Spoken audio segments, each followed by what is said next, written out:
Everyone, I hope you are very well. You know what guys, हमने last video में क्या क्या discuss किया था। तो गाइज हमने लास्ट वीडियो में डिस्कस किया था कि जो भालू होता है, जो पोलर बियर होता है, वो किस तरीके से अपने आप को बचाते हैं और वो किस तरीके से तैरते हैं। इसके बारे में हमने काफ़ी अच्छे से डिस्कस किया था। तो आई होप ये सारे जो आपके टॉपिक हैं वो काफ़ी अच्छे से क्लियर हो चुके होंगे, क्योंकि एक्चुअली क्या था कि मैंने आप लोगों की कमेंट बॉक्स में कमेंट देखी थी, तो ऐसी कोई भी कमेंट नहीं है कि जिससे मुझे पता लगे कि हाँ भाई आप लोगों का कोई भी डाउट रह गया है। तो गाइज आई होप आप सभी के कोई भी डाउट नहीं है। अगर फिर भी कोई भी डाउट है तो आप उसको कमेंट बॉक्स में क्लियर कर लेना, ठीक है। तो गाइज हम स्टार्ट करते हैं आज की वीडियो को, देरी ना करते हो। हम लोग को यहाँ पे कुछ इंटरेस्टिंग जानने वाले हैं जो आप लोगों को भी नहीं पता होगा, इसीलिए आपको वीडियो को एंड तक देखना है, ठीक है, क्योंकि काफ़ी इंपॉर्टेंट एंड काफ़ी इंटरेस्टिंग चैप्टर और इंटरेस्टिंग टॉपिक में से आपको बताने वाली हूँ, तो आपको वीडियो को एंड तक देखना है।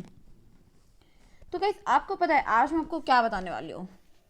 तो आज मैं आपको बताने वाली हूँ कि जो पोलर बियर होता है उसमें सूंघने की जो शक्ति होती है वो किस तरीके से उसकी हेल्प करती है। आपको पता है कि जो पोलर बियर होती है उसमें जो सूंघने की शक्ति होती है वो किस तरीके से उसकी हेल्प करती है।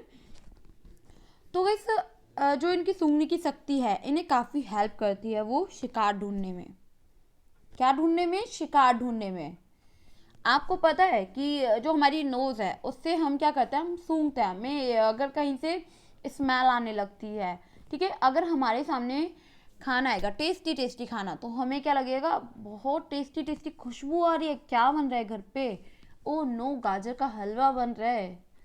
अरे नहीं नहीं, वहाँ पे तो चीला बन रहा है बेसन का, या फिर पालक का चीला बन रहा है। ओ नो, बहुत अच्छी अच्छी खुशबू आ रही है, मम्मा जल्दी से मुझे खाने के लिए लेके आओ। इसी तरीके से ये जो पोलर बियर होता है ना, तो इन लोगों को जो इनकी जो सूंघने की शक्ति है वो काफ़ी अच्छी होती है, काफ़ी तीव्र होती है, और इन्हें काफ़ी अच्छे से पता लग जाता है कि उनका शिकार कहाँ पर है। तो इसीलिए काफ़ी अच्छे से आपको यहाँ पे समझ लेना है। आई होप आप सभी के काफ़ी अच्छे से समझ भी आ चुका होगा। तो ये उस स्थान पर पाया जाता है, जो पोलर बियर होता है ना, तो ये उस स्थान पे पाया जाने वाला एक जानवर होता है जो काफ़ी सालों से वहाँ पर प्रेजेंट होता है। मैंने आपको बताया था ना कि इनकी जो बातें हैं सारी एक दिन में नहीं बनी है, काफ़ी टाइम से ये लोग वहीं रह रहे हैं, काफ़ी हजारों लाखों वर्षों से, ठीक है। और आज से ही ये वहाँ पे लड़ रहे हैं, आज से वहाँ पे नहीं लड़ रहे हैं, काफ़ी सालों से ये लड़ रहे हैं, और ये इनके जीवन के लिए ही एक तरीके से इनकी प्रक्रिया बन चुका है, और ये ऑलवेज वहीं रहते हैं। ये आपको ध्यान रखना है। आप इसमें देखेंगे, आप कुछ नोट करेंगे यहाँ पे, वो आपके ऊपर डिपेंड करता है, नोट करें आप या फिर नहीं करें। मेरी थिंकिंग से जो काफ़ी आपको लगे ना कि काफ़ी यूनिक मैं आपको बता रही हूँ, या फिर आपको आपके जो एग्ज़ाम है, एग्ज़ाम से रिलेटेड अगर आपको कोई भी क्वेश्चन है, कोई भी ऐसा वर्ड जो आपको ध्यान ना रहे, तो आप उसको नोट कर सकते हैं। और तब भी आप मेरी वीडियो को आप देखेंगे यहाँ पे, तो आप वीडियो को देखते टाइम आप एक नोटबुक और एक पेन ऑलवेज अपने साथ लेके रखेंगे, ठीक है, तब भी आप मेरी वीडियो को देखते हैं। तो गाइस होता क्या है कि काफ़ी सारी विशेषता के लिए उनका जो शरीर होता है ना वो अनुकूलित हो चुका है। ऐसा नहीं है कि वो हो रहा है या फिर उसका प्रोसेस चल रहा है, उसका प्रोसेस नहीं चल रहा है, उसका प्रोसेस कंप्लीट हो चुका है, ठीक है। तो वह उसी क्षेत्र में रह पाते हैं। आप मान लें कि अगर आप देखेंगे कि अगर जो भालू है वो कहीं ऐसी जलवायु में रखा जाए जहाँ पर जो ध्रुवीय क्षेत्र वाले हैं ना होकर वो किसी अदर जलवायु में उसको रखा जाए, तो क्या वो जिंदा रह पाएंगे? नहीं रह पाएंगे। क्यों नहीं रह पाएंगे? You know very well. तो अगर आप देखें कि जो अन्य क्षेत्र वाले जो जानवर होते हैं, जैसे कि जो सिंपल वाला भालू होता है उसी को ले लेते हैं, क्या आप उसे दूसरे क्षेत्र में रखेंगे तो क्या वो वहाँ पे रह पाएगा? वो नहीं रह पाएगा, क्योंकि एक्चुअली क्या होता है कि ये सब जो एनिमल्स होते हैं वो अपने अपने क्षेत्र में ही रहना जानते हैं, और अपने क्षेत्र में वो काफ़ी अच्छे से रह पाते हैं। ये नहीं है कि रहने का जो उनका कि एक तरीके से उन्हें हैबिट है कि वो इस जगह पे रह रहे हैं, कि दूसरे क्षेत्र में रह रहे हैं, तो वो किसी अन्य क्षेत्र में जाके नहीं रह पाएंगे। ये आपको यहाँ पे काफ़ी अच्छे से समझ लेना है, क्योंकि अगर आप देखेंगे कि रेगिस्तान में जो ऊँट रहते हैं, अगर ऊँट को दूसरे क्षेत्र में लाया जाए तो वो नहीं रह पाएंगे। इस तरीके से क्या होता है, इस तरीके से पोलर बियर का भी होता है कि वो किसी अन्य क्षेत्र में नहीं रह पाएंगे, वो उसी क्षेत्र में रहते हैं। अगर हमें कहीं पे ले जाया जाए तो हमें वहाँ पे धीरे धीरे हैबिट पड़ती है रहने की, एक साथ हमें हैबिचुअल हम नहीं होते हैं, ठीक है, इसी तरीके से इसका होता है। लेकिन जो ध्रुवीय क्षेत्र होते हैं, ध्रुवीय क्षेत्रों में जो भालू होते हैं, जो पोलर बियर होते हैं, वो उसी क्षेत्र के लिए बने होते हैं। जो उनकी बॉडी होती है वो उसी क्षेत्र के लिए बनी होती है, तो वो वहीं पर रहते हैं, किसी अदर क्षेत्र में वो नहीं रह सकते हैं। और जो एनिमल्स अदर क्षेत्र में रहते हैं वो ध्रुवीय क्षेत्र में नहीं रह सकते हैं। ये आपको काफ़ी अच्छे से यहाँ पे समझ लेना है। जो उनकी बॉडी है वो उन्हीं के क्षेत्र के अकॉर्डिंग बनी हुई होती है। ये आपको यहाँ पे काफ़ी अच्छे से समझ लेना है। आई होप आप सभी की काफ़ी अच्छे से समझ आ गया होगा, और अगर आप लोगों को कोई भी डाउट है तो आप उसको कमेंट बॉक्स में क्लियर कर सकते हैं। अब हम यहाँ पे बात करें कि जो पेंगुइन होता है वो क्या होता है, वो भी आपके ध्रुवीय क्षेत्र में ही होते हैं। तो एक आप देखेंगे एक ब्लैक और वाइट कलर, ये दोनों कलर के होते हैं, दोनों कलर के मिक्स होते हैं। यहाँ पे देख पा रहे हैं, ठीक है, पेंगुइनों का झुंड है ये। और ये क्या करते हैं कि ये जो रहता है ना, तो इनका जो ब्लैक और वाइट कलर का मिक्स कलर होता है, जैसे कि आप सभी लोगों को मैंने अभी पिक्चर में भी दिखाया।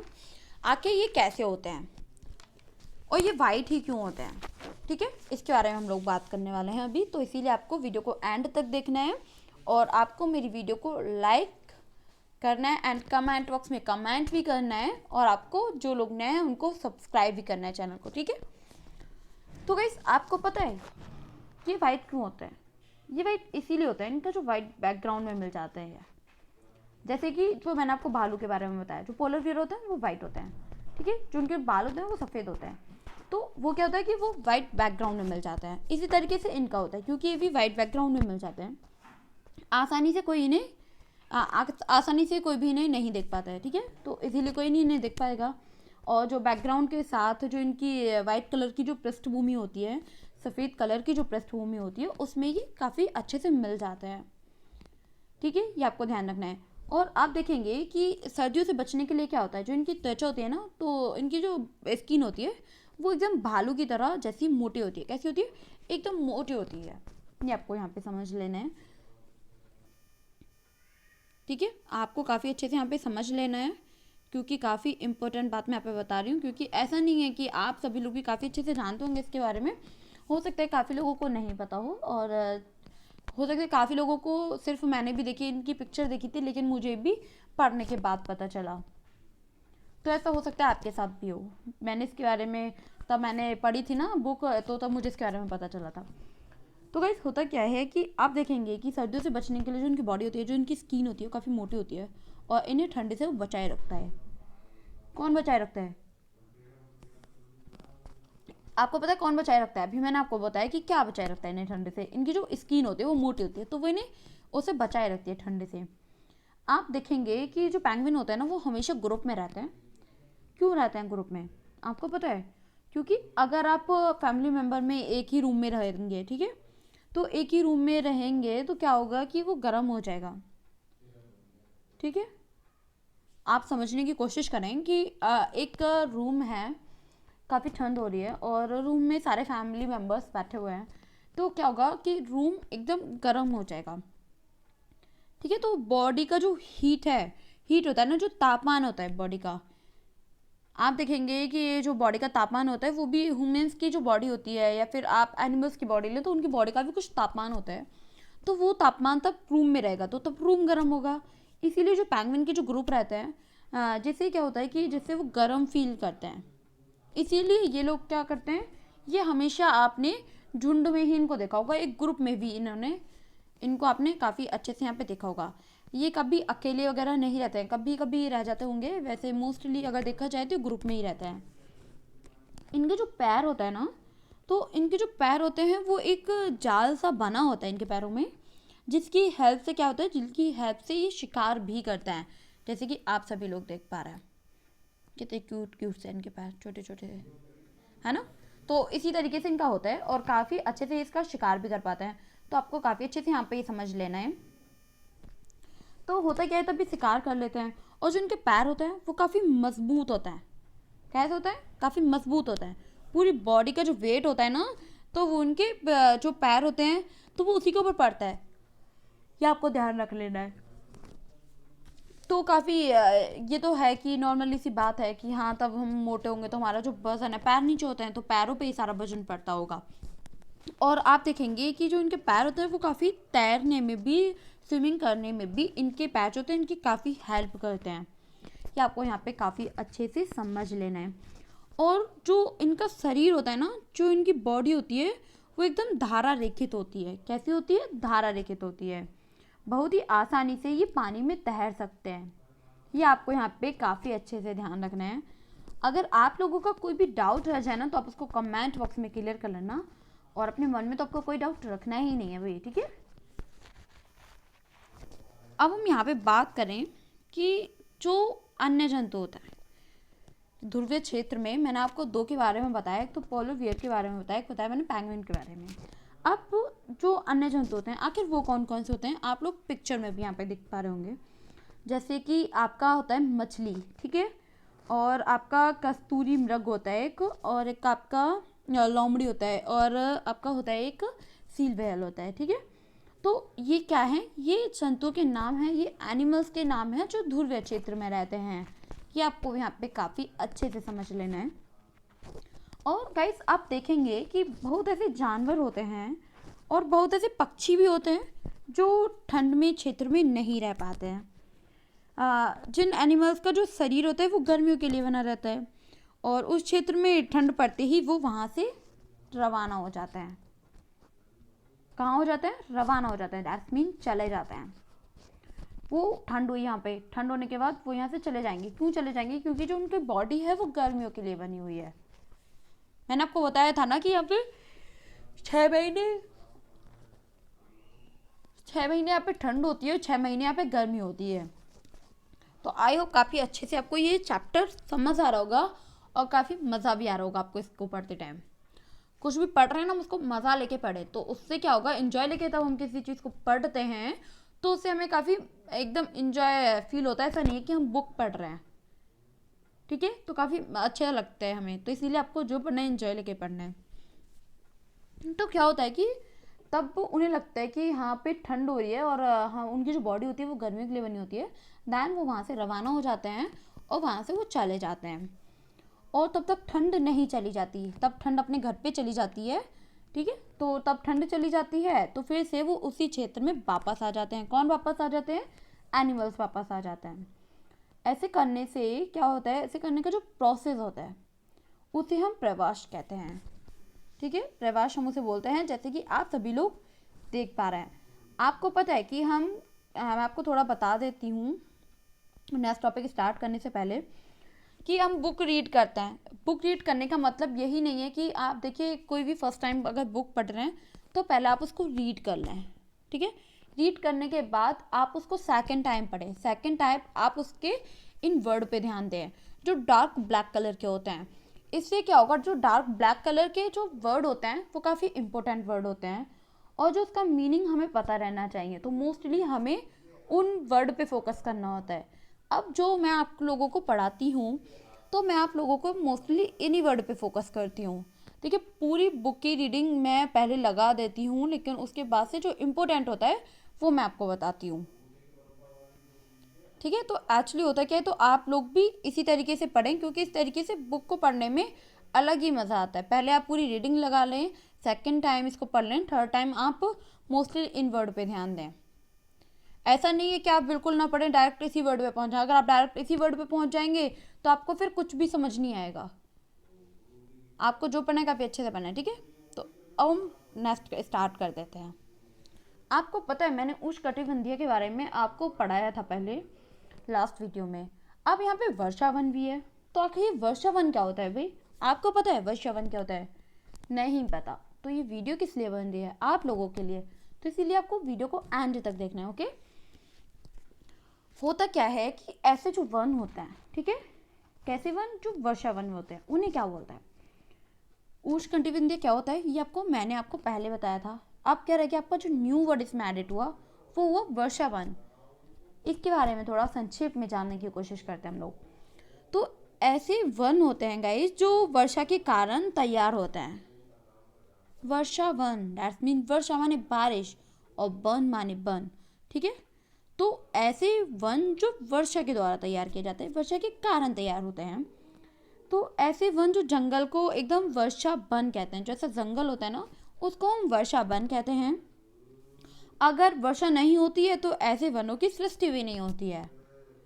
अगर कुछ पदार्थ होगा तभी तो उसकी नए पदार्थ की सृष्टि होगी, और तब वो काम हो ही नहीं रहा, वो प्रोसेस हम कर ही नहीं रहे हैं कंप्लीट, तो फिर सृष्टि कहाँ से होगी पदार्थ की। इसी तरीके से अगर वर्षा नहीं होगी तो फिर वर्षा वन की सृष्टि भी नहीं होगी, ये आपको ध्यान रखना है। और उष्णकटिबंधीय क्या होता है, मैंने आपको बताया था, ऐसे क्षेत्र जिसमें काफ़ी गर्मी होती है उसे हम उष्णकटिबंधीय क्षेत्र बोलते हैं, ये आपको ध्यान रखना है। अब ये वर्षावन कहने का मतलब क्या है भाई, उष्णकटिबंधीय है, वर्षावन कहने का क्या आश्चर्य हुआ, नहीं पता तो वीडियो को कंटिन्यू देखें। इसके कहने का मतलब होता है गाइस कि एक तरीके से आप देखेंगे कि जहाँ पर काफ़ी गर्मी पड़ती है, ठीक है, और साथ में मूसलाधार बारिश भी होती है, तो ऐसे में जो पाए जाने वनों को हम क्या कहते हैं, ऐसे पाए जाने वनों को हम कहते हैं उष्णकटिबंधीय वर्षावन, हम इसको बोलते हैं। अब इसको कहने का मतलब समझे, यहाँ पे वर्षावन दैट्स मीन कि जो वर्षा हो रही है तब वर्षावन की सृष्टि हो रही है, और साथ में आप देखेंगे यहाँ पे गर्मी भी हो रही है, तो क्या हो गया, दोनों मिक्स हो गए, दोनों मिक्स हो गए तो इसका एक न्यू नाम की सृष्टि हुई, एक न्यू वर्ड बना, इससे क्या वर्ड बन गया, इससे बन गया उष्णकटिबंधीय वर्षावन। ये आपको ध्यान रखना है पे काफ़ी अच्छे से।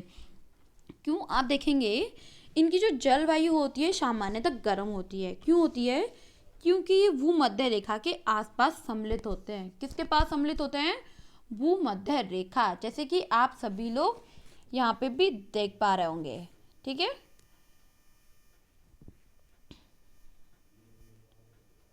तो इसे आपको काफ़ी अच्छे से यहाँ पे ध्यान रखना है। आई होप आप सभी को काफ़ी अच्छे से समझ भी आ चुका होगा। आपको पता है कि जो पृथ्वी के बीचों बीच क्या है, पृथ्वी के बीचों बीच से जो रेखा गुजरती है उसे हम क्या कहते हैं, कौन सी रेखा हम उसे बोलते हैं, तो उसे हम बोलते हैं भूमध्य रेखा, या फिर आप विषुवत रेखा भी इसे कह सकते हैं, ठीक है। ये आपको यहाँ पे काफ़ी अच्छे से समझ लेना है। आपको पता है कि इसका जो मान होता है वो कितना होता है, 0 सेल्सियस होता है, ठीक है, ये आपको ध्यान रखना है यहाँ पे। और आप देखेंगे कि उस रेखा का जो आसपास वाले जो क्षेत्र होते हैं उन्हें हम उष्णकटिबंधीय क्षेत्र बोलते हैं, और वो उस क्षेत्र से हम बोलते हैं। और काफ़ी जो एक प्रोसेस हुआ कि नहीं इस तरीके से हम कर रहे हैं, तो उस जगह पाए जाने वाले जो वन होते हैं, कि उस जगह पे जो वन है उसको हम क्या बोलेंगे, उसको हम क्या बोलेंगे आपको पता है, उसको हम बोलेंगे उष्णकटिबंधीय वर्षा वन। क्या बोलेंगे, हम उसे वर्षा वन बोलेंगे, वहाँ की जो वन है। आपको पता है कि ऐसे क्षेत्र में तापमान कितना रहता है, नहीं पता, तो वीडियो किस लिए बन रही है, देखें आप कंटिन्यू इसको। सामान्यतः इसका तापमान जो रहता है वो 15 सेल्सियस से 15 डिग्री सेल्सियस के आसपास अधिक रहता है, और आप देखेंगे कि जो इसमें गर्मियों का तापमान रहता है वो 40 के अराउंड में रहता है, ठीक है, या फिर उससे कभी कभी अधिक भी हो जाता है, ऐसा नहीं है। और आप देखेंगे कि जो वर्ष भर वर्षा होती है और दिन और रात की जो लंबाई होती है ना, आपको पता है कि दिन और रात की जो इसकी लंबाई होती है वो बराबर होती है। ये नहीं है कि उसकी ऊपर नीचे लंबाई हो रही है या फिर किसी भी तरीके से हो रही है, तो एकदम वो एकदम सिक्वेंस में रहेगी और बिल्कुल बराबर रहेगी। ये आपको यहाँ पे समझ लेना है काफ़ी अच्छे से।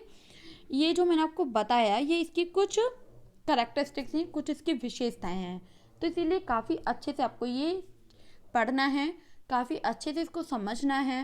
एंड देन आप ऐसा है कि आप क्या करेंगे, आपने मेरी वीडियो को देखा, वीडियो में देखने के बाद इसको एक बार वीडियो को आप 1 टाइम देखें, 2nd टाइम देखें, आप इसको 3rd टाइम देखें, देन आप मिरर के सामने बैठ जाइए और इस पर डिस्कस करना शुरू कर दीजिए।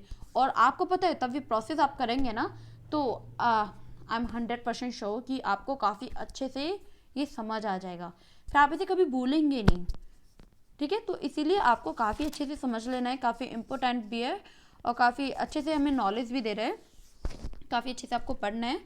ये जो हमारा चैप्टर 7 है वो कंप्लीट हो चुका है आज, और आपको काफ़ी अच्छे से कंप्लीट भी कर लेना है। 1 2 से लेके आपको हमारा 1 भी क्लियर हो चुका है, तो आप 1 से लेके क्लास 7 के बिल्कुल 7 चैप्टर आप कंप्लीट करेंगे अच्छे से। आप संडे वाले दिन इसका रिवीजन वगैरह करें।